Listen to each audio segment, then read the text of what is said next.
Hi, it's Laura at Aquamarine18. Thanks for stopping by my channel today. Welcome or welcome back.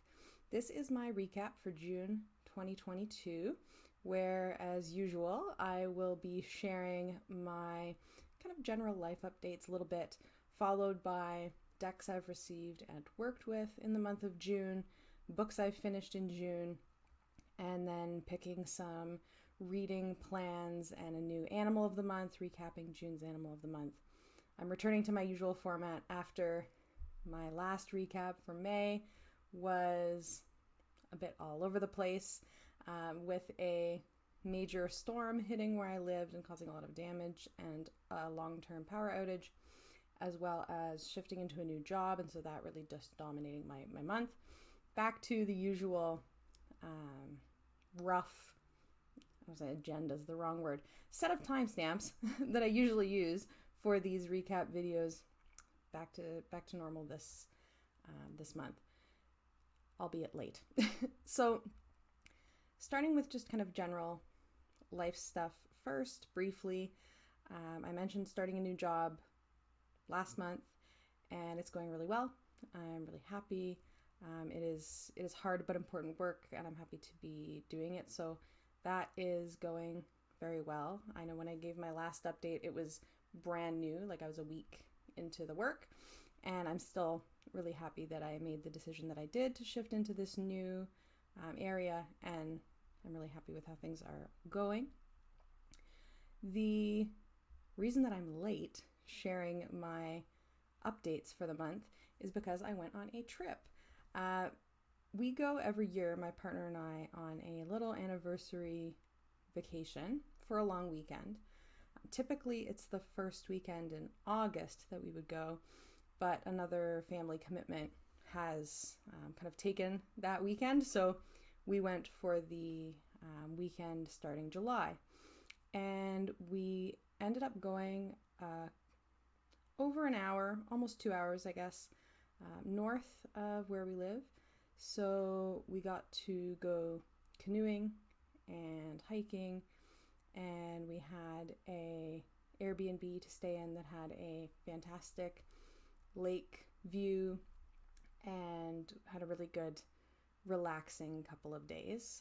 Certainly much needed after having heavy work weeks for the several weeks prior to going. So that was really fun and restful. I got to do a pretty long canoe and a pretty steep and intense hike after it, but then had the Airbnb to go back to, which was great. And a side kind of really fun part of this whole trip was that the Airbnb that we stayed at, the hosts had goats there. They had 6 goats there, as well as a very friendly cat. And so I got to hang out with goats, and I've never really hung out with goats before. I've certainly seen them, but I've never socialized with them very much, and they were so fun. So that ended up being a total kind of unexpected highlight of the trip, playing with these 6 really friendly goats. So that was a really fun trip, and we just got back yesterday, so very recent. It's back to the work week, which is always, not the most fun after you've gotten to have a bit of a break, but looking forward to hopefully more chances to get out on the water and hike later in the year. So that's my general life updates. Oh, and actually, one other general life update that I was going to share. I planted my trees for my AODA Druidry candidate studies. So one of the things that we do as candidates, which is the first grade in the AODA, is that we plant a tree. And we get approved ahead of time what kind we'll be planting and what our plan is. And there are all kinds of ways to fulfill this requirement, obviously, with the recognition that not everyone has necessarily room to plant a huge tree or to plant any tree. Maybe it needs to be something that grows in a pot indoors, for example, or on a balcony. And so there's lots of latitude there. And I finally found the purple leaf sand cherries that I wanted, which are a cross between a plum tree and a sand cherry, is like a bush that's related to rose bushes. So they're dark purple leafed tree shrub hybrid that produces berries that birds really like and other animals really like. So I'd been looking and looking and looking, and I finally found them. And so I got 2 and I planted them in my yard, and that was really nice. My partner even participated in the tree welcoming ceremony that I did for them.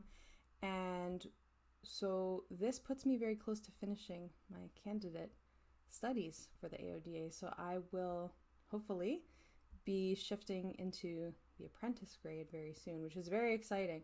It's coming up on a year. It will be a year this month since I started. And there's no time limit on any of these things. You can take, as long as you want. But I'm feeling really good about it. So very exciting. Going into decks that I have received this month. This is very exciting, actually, for me.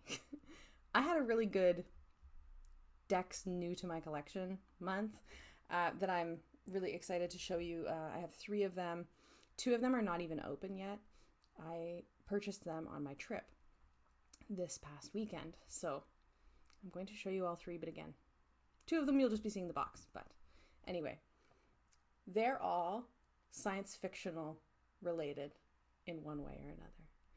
And if you watch my channel, you know that sci-fi and fantasy are, important to me and part of my, hobbies and my loves and my spiritual thinking and my political thinking. Like science fiction and fantasy are really integral to all of these things. And I'm reading a lot of science fiction and fantasy all the time. And so having this month where 3 decks that all somehow relate to science fiction or fantasy in some way come into my collection feels really exciting.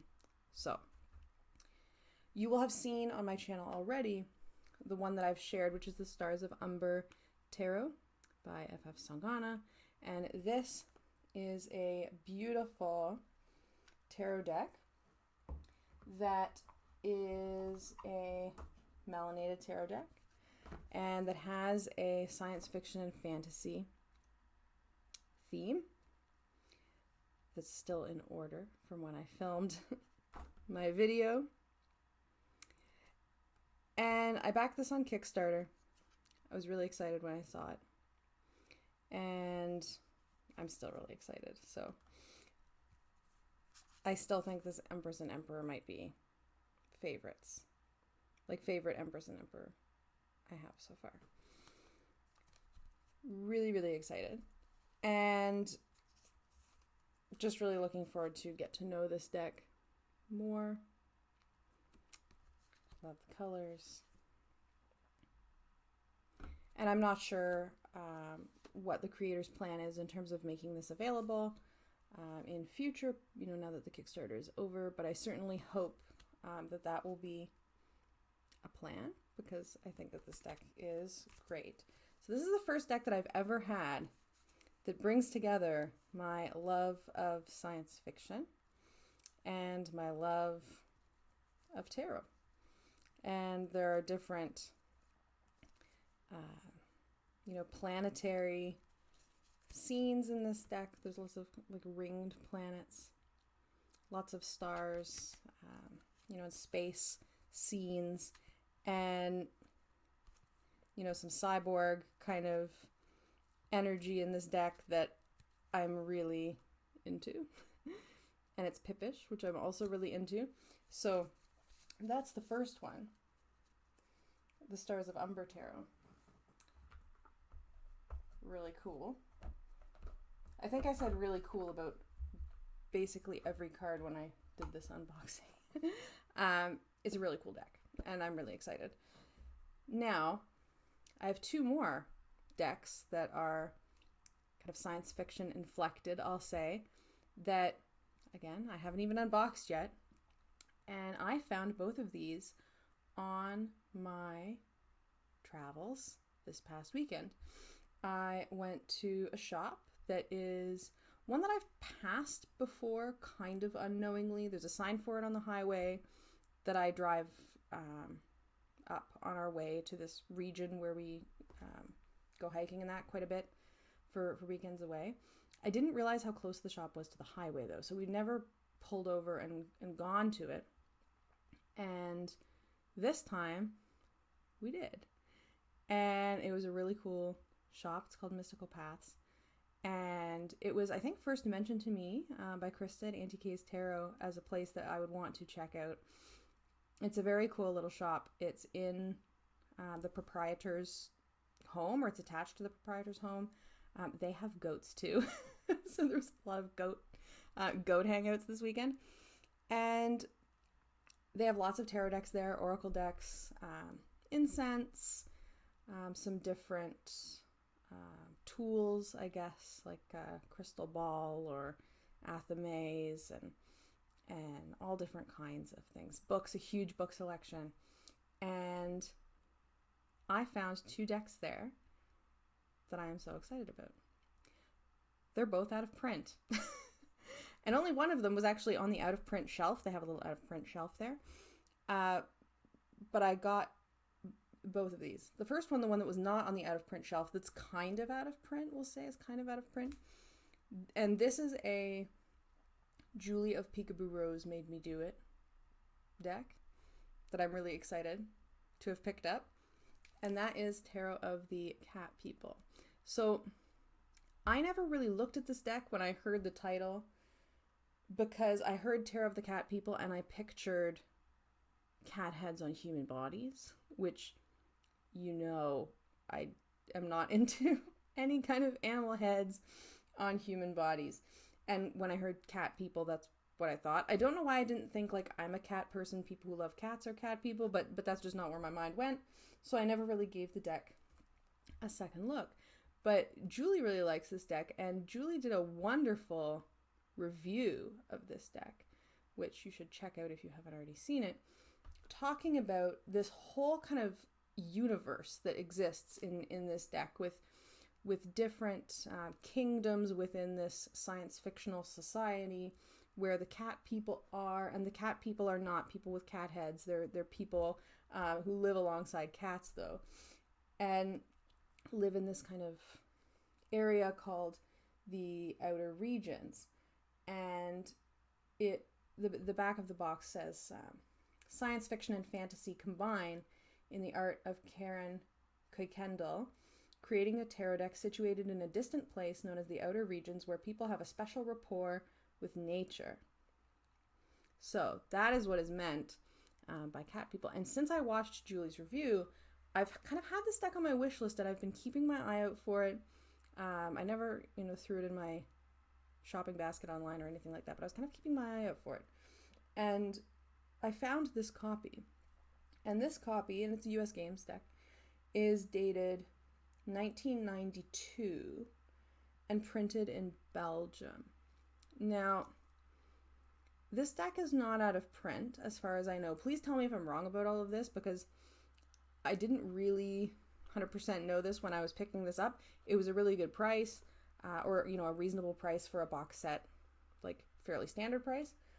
But from my understanding, the deck is in print, and you can order it from US Games, you can order it online, but the deck now comes in a tuck box instead of like this, and it comes with a smaller, shortened version of this bigger guidebook. So this copy of the longer guidebook is out of print, but the deck is not. As far as I know, the cards are the same. I don't think there's there's anything changed in that respect. And Julie's review includes discussion of the little white book that comes with the deck now versus the out of print bigger one, which she was able to pick up a copy fairly easily of online. And there's a lot of similarities between them. This one has more in it and is longer. So I'm really excited to see this. And I think I'm going to do an unboxing to share it with you all. I am really excited about humans hanging out with cats in space. So this was a fun find. Now, the other deck that I found is very out of print. And it is a deck that has been on my wish list for quite some time. But like you know, frankly, all of the out of print decks that are on my wish list, and there's not many, my wish list is pretty short. All the out of print decks that have ever been on my wish list. They're kind of on the wish list in a sense of, well, you know, if one turns up at a what I feel is more reasonable price, or if there's a trade opportunity or something like that, then I would love to get a copy. But I don't personally, you know, scour eBay for out of print copies of things. I've only ever bought one or two out of print decks before, and one of them was Wild Unknown Animal Spirit right after it went mass market, and I just happened to find one of the indie copies on a shelf at a store for normal deck price. So I have a budget. I'm always living within a budget.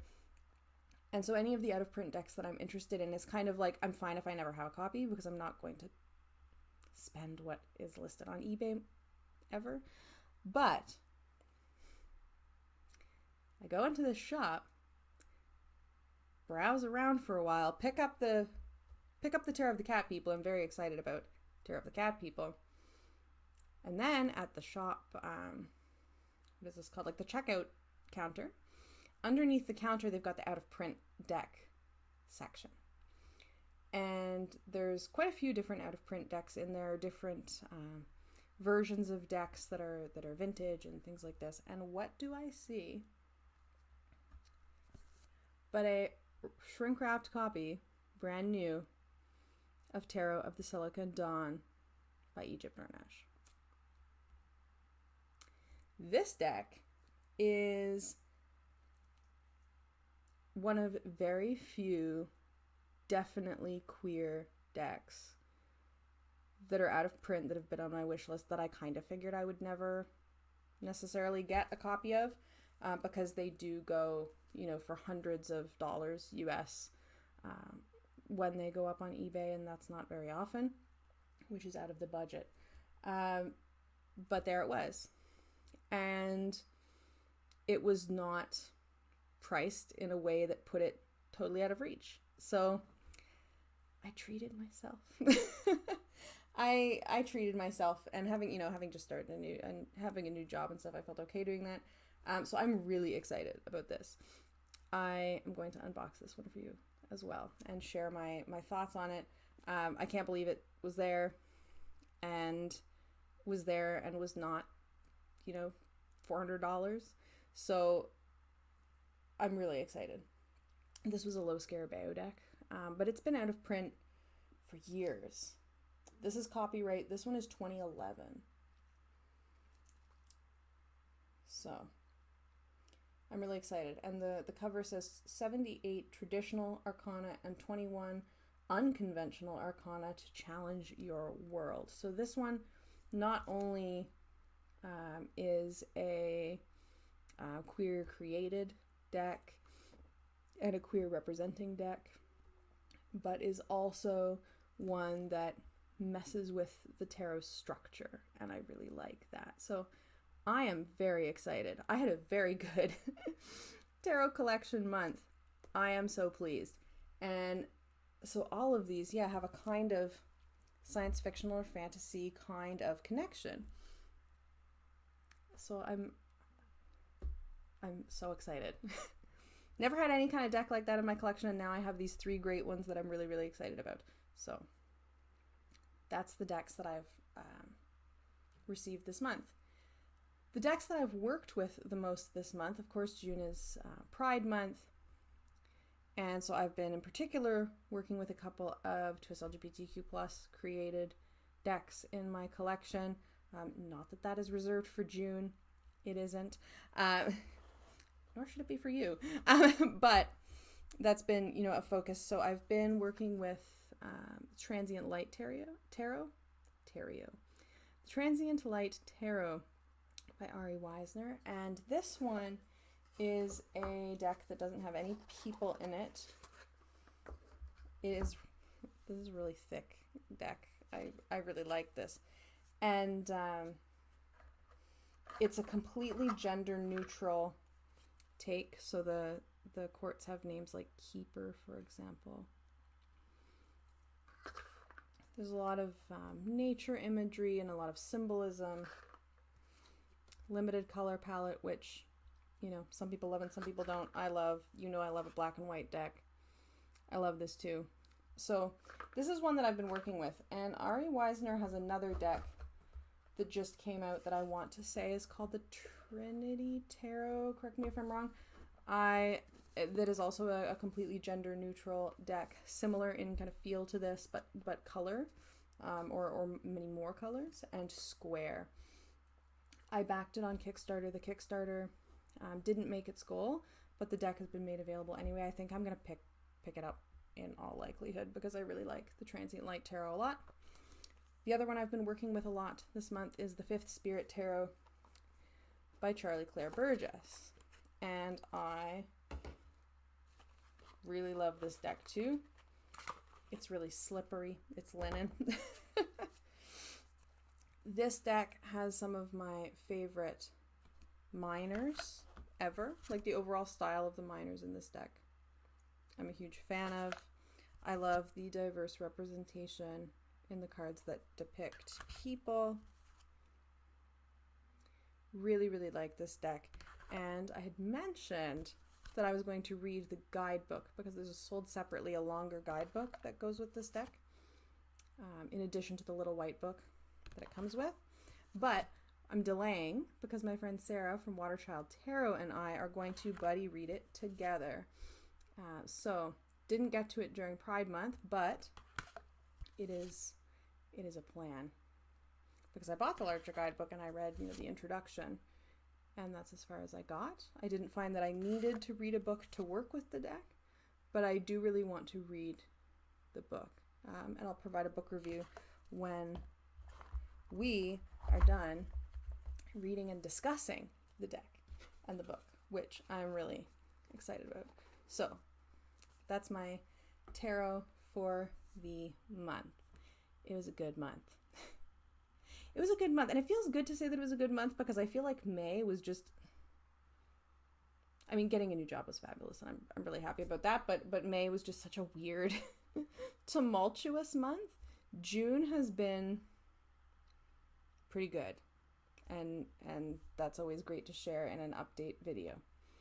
Now, books that I've read or finished this month. Again, it's been Pride Month. I've been reading nothing but Twist LGBTQ+ authored books, with one exception.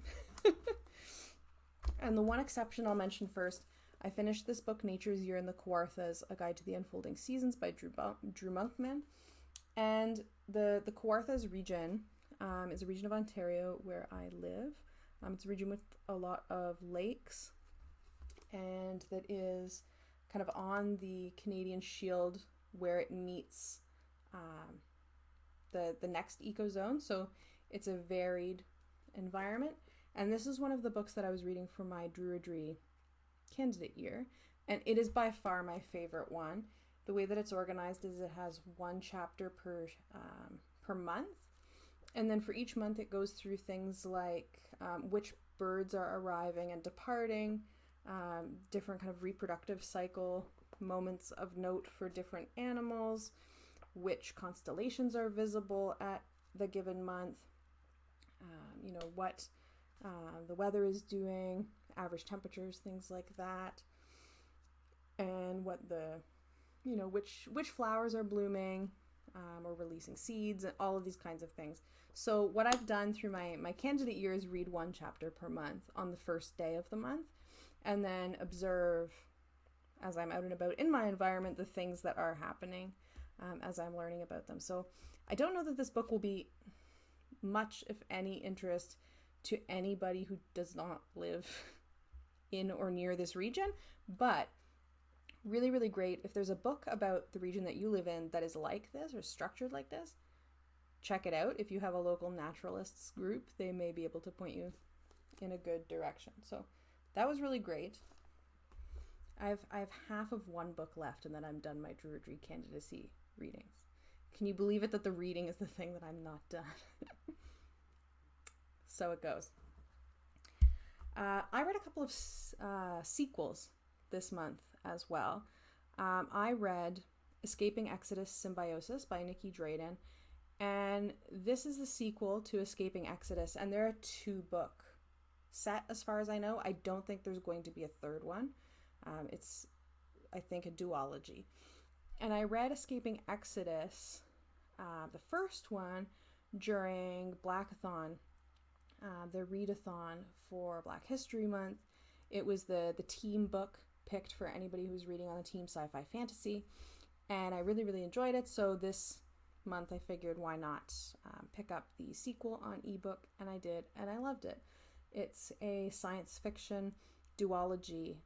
It's pretty, I'll say it's like pretty gore heavy, just as a warning.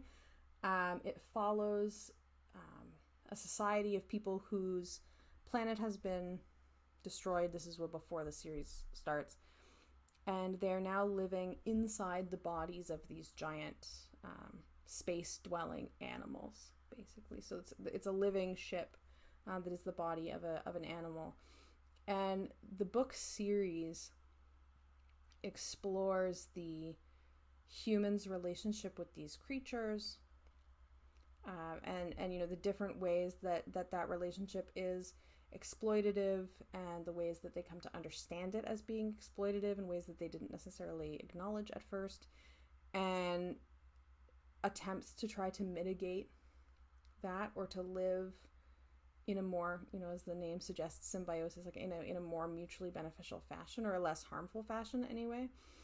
And those kind of discussions parallel discussions about things like the class structure and gendered power structures in the human communities themselves. It's a really well done pair of books. Definitely recommend those. I also read the sequel called The Oleander Sword by Tasha Suri, which is the sequel to The Jasmine Throne. The Oleander Sword is not out yet. I received an advance copy. Thank you, publishers. And this is a fantasy series, epic fantasy series, set in a India-inspired setting, following 2 female protagonists, and they're both kind of leaders, I suppose, in different ways, and they have a complicated interpersonal and political relationship that continues from The Jasmine Throne, the first book, into the second, when one has become an empress who is claiming her position as empress against a brother who is claiming the position of emperor, and these are mutually exclusive claims. So that is happening, and there are magical dimensions and religious dimensions to the struggle, as well as political, socio-political, economic kinds of dimensions as well. This book felt a little bit like a second book to me, like in a sequel, or in a trilogy, which it is. It's a second book. Picks up very much right where the first book left off. Not able to be read as a standalone at all. Very much the thick of battle for the entire book, and it's a long book. But I love this series. I feel like this series, so far anyway, The Jasmine Throne and The Oleander Sword, I gave them both 5 stars. It's what I want in epic fantasy. It has multiple point of view narration. It has a diverse cast of characters and thoughtful representation thereof. It has a interesting and well-developed setting and cultural context and religious context, and the world building is really well done. The writing is beautiful. This series is so good, and I've been giving a lot of 4 stars this year in my book ratings. I do rate the books on Goodreads and Storygraph when I'm done.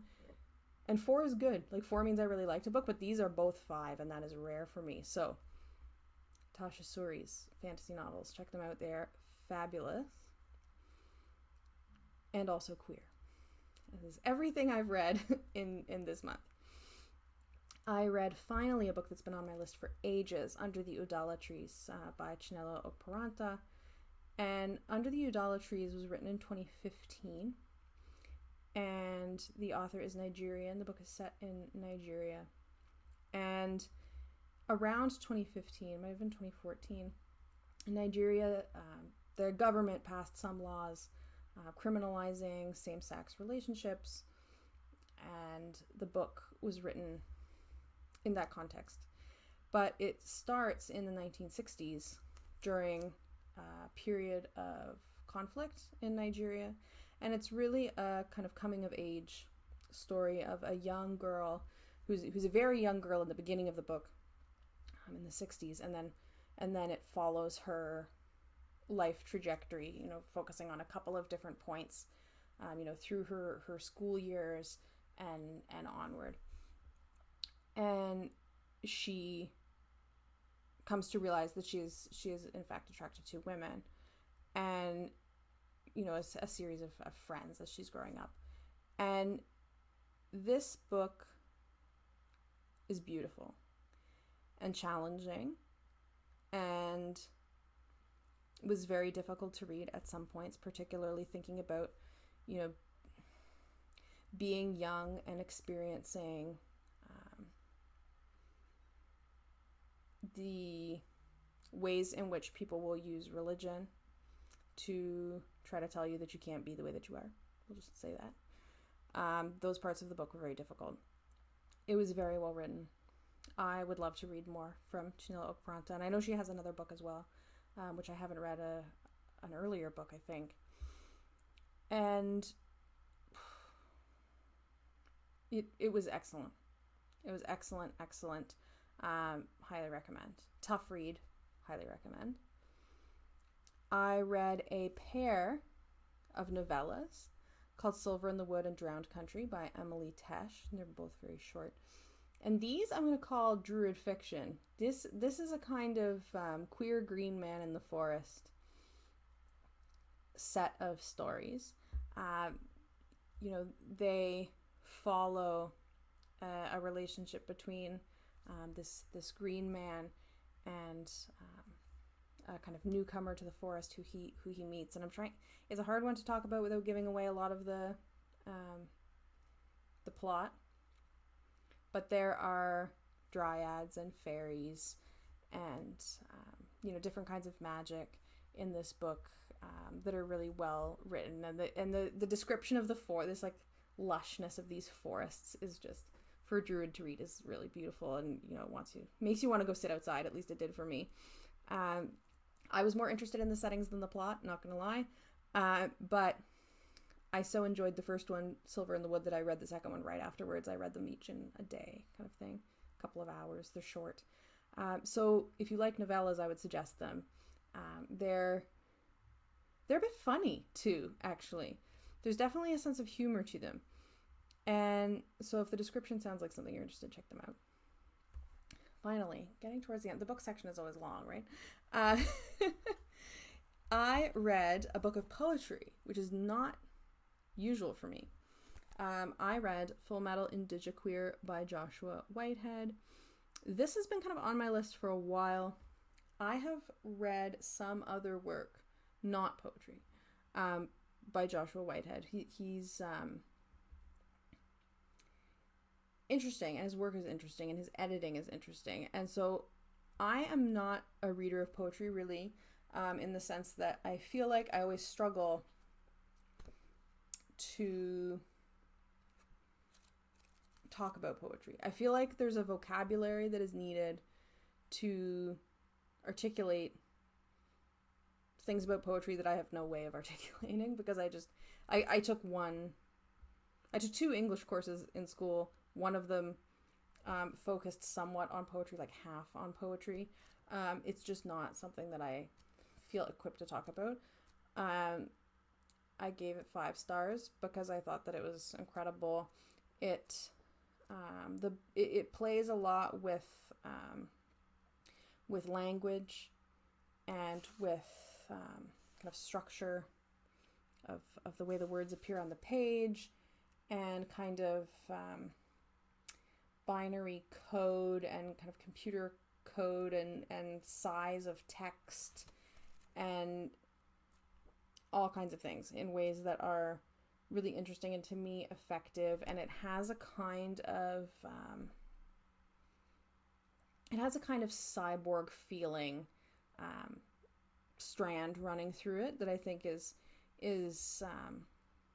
really interesting. So the back of the book says, this poetry collection focuses on a hybridized indigiqueer trickster named Zoa, who brings together the organic or protozoan and the technologic, i.e. the binaric, to rebeautify and remember queer indigeneity. And this book also has a source list, which I think is great. The poems very much comment on and rework and critique and redeploy different kinds of texts. And the author has made a source list of all the different texts for each poem at the back. And they're very wide ranging, from kind of Seinfeld and Roseanne and Queer as Folk to writing, by Sherman Alexie, to Walt Whitman, to Hannah Arendt, to Sylvia Plath, to RuPaul, to Shakespeare, and it's just masterful. This is brilliant. And I don't really know how to articulate that in a good way because I don't have the poetry vocabulary, but really, really good. Really enjoyed this. Challenging again, but unlike any poetry I have ever read, in the best way. Definite recommend. The last book that I will mention, and then I promise we'll talk about something else other than books, is one that I'm really excited to share. Zeno Cultivar's Stories of Queer Growth, edited by Isabella Oliveira and Jed Sabine. And this I predominantly picked up, I will say, the cover is beautiful, but this collection of speculative short fiction about all kinds of queer growth, from emerging and developing to flourishing and cultivating. I predominantly picked this up because my pal Sonia has a story in here. And Sonia is a brand new YouTuber as well. I'm going to link Sonia's channel below. Sonia writes particularly speculative fiction, short fiction, rooted in Palestinian folk stories, and on YouTube talks about writing, talks about reading, occasionally talk about tarot, so I was so excited to pick up this collection, and I really enjoyed it. Inevitably with an anthology, you're gonna like some more than others, and that's fine, but I put quite a few hearts beside some of the stories on the table of contents. I think I gave 4 stars overall, but this is really good.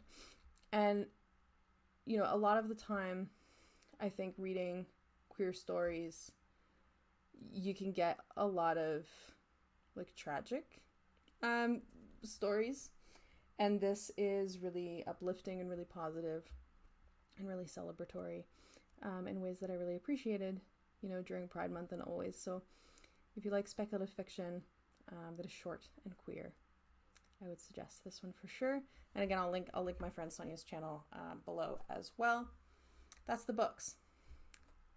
So I've decided for this month, July, I don't have much reading planned for July, so I thought that we would do the return of the TBR cards. The TBR cards by Jessie of Bowties and Books, full of, fun book reading prompts, and I thought I would be daring and roll the d6 and see how many cards I get to pick. I hope I don't get 6, but we'll see what it goes. We can always combine them. But other than finishing my last Druidry book, I don't have too much planned for July, so we can mix it up a little bit. Okay, it's not 6. I got 4. These are my D&D dice. So I get to pick 4 cards. Now, shuffle, shuffle, shuffle. And see what comes up from the TBR cards of what I should read in July. Will I get the 500-page book card again? It seems to turn up for me fairly frequently. Let's find out. Okay. We've got A book centering Black Lives Matter. I know what I'm going to pick for this, which is a nonfiction obviously, anthology about Black Lives Matter in Canada. So I know exactly what I'm going to pick for this. I get to go book shopping. Number 2. Read a booktuber's recommendation. Okay. I'm going to be looking on BookTube. If you're a booktuber, I'm going to be looking. Okay.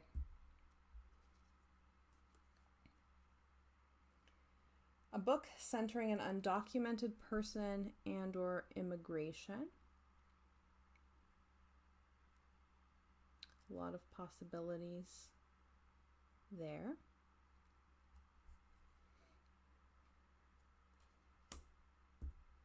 And number 4, what will it be?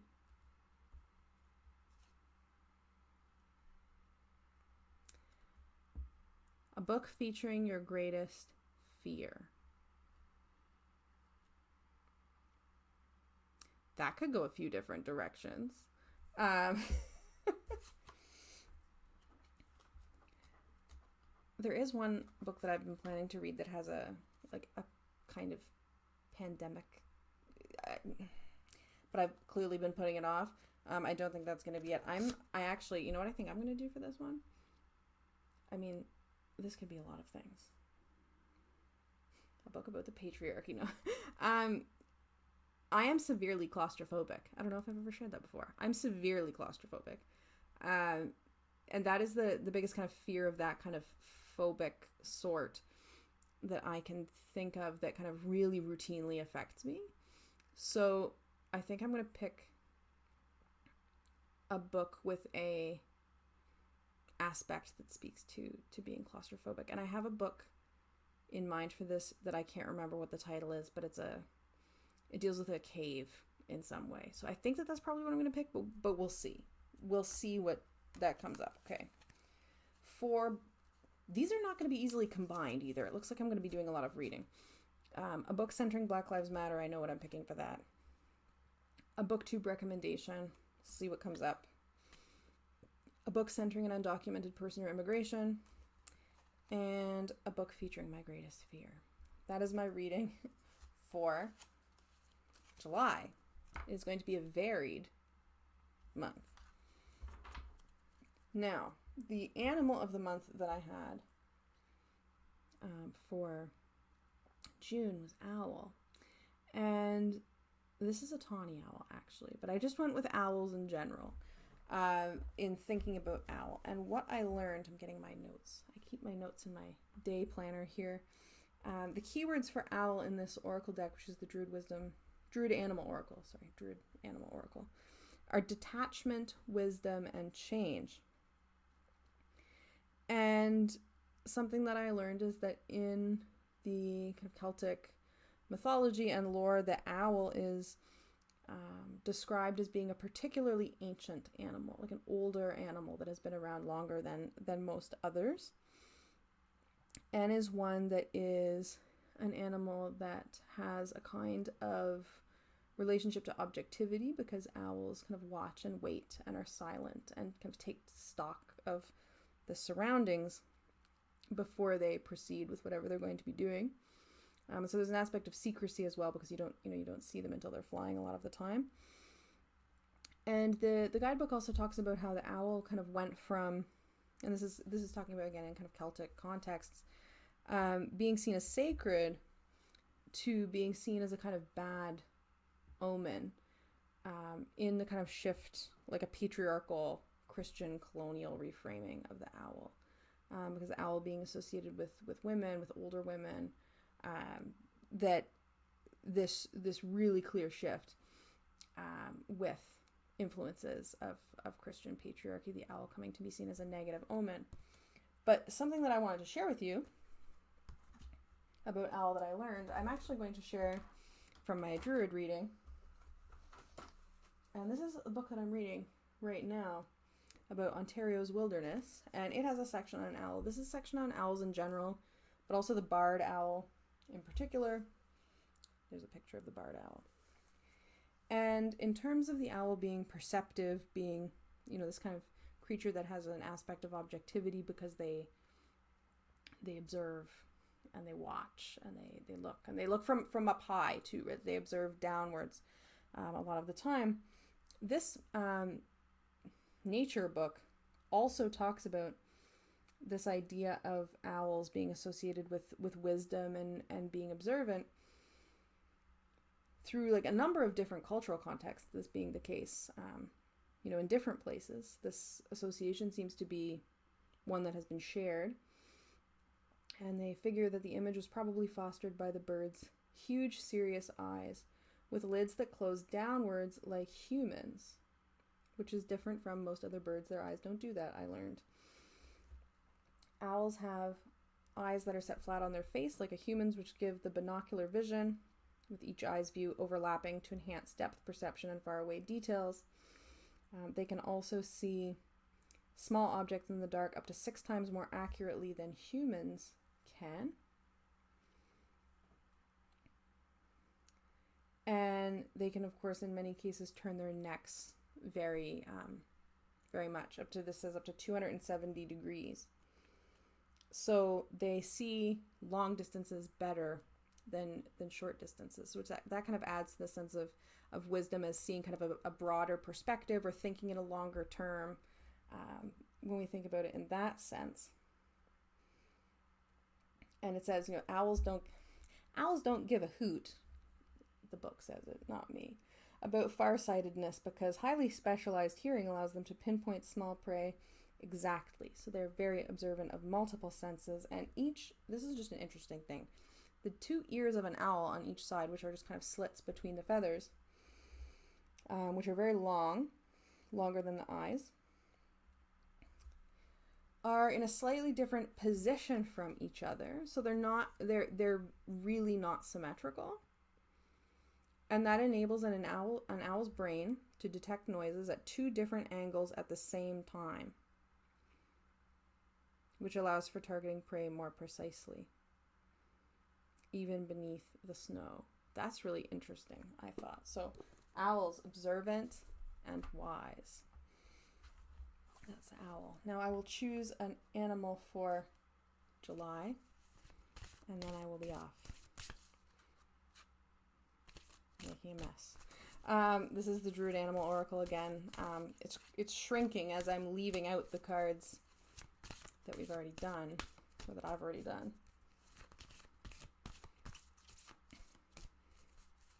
So as not to have a repeat. Okay. Will it be a bird again? It seems like it's been a very bird-heavy year. It is not. It's dog. I've never lived with a dog. Did you know that about me? Probably not. But I will be learning about dog. I'm not sure if this is a particular dog or a particular sort of dog, but I will be learning about dogs for July. And I will tell you something about them at the end of the month. Thank you so much for watching my, as always, long-winded, rambly update video, recap video for June. Late but present. And I will see you again soon, perhaps with a exciting unboxing or a tag, because the tags are piling up that I haven't participated in but plan to, so we shall see. I hope you all are well, and I'll talk to you soon.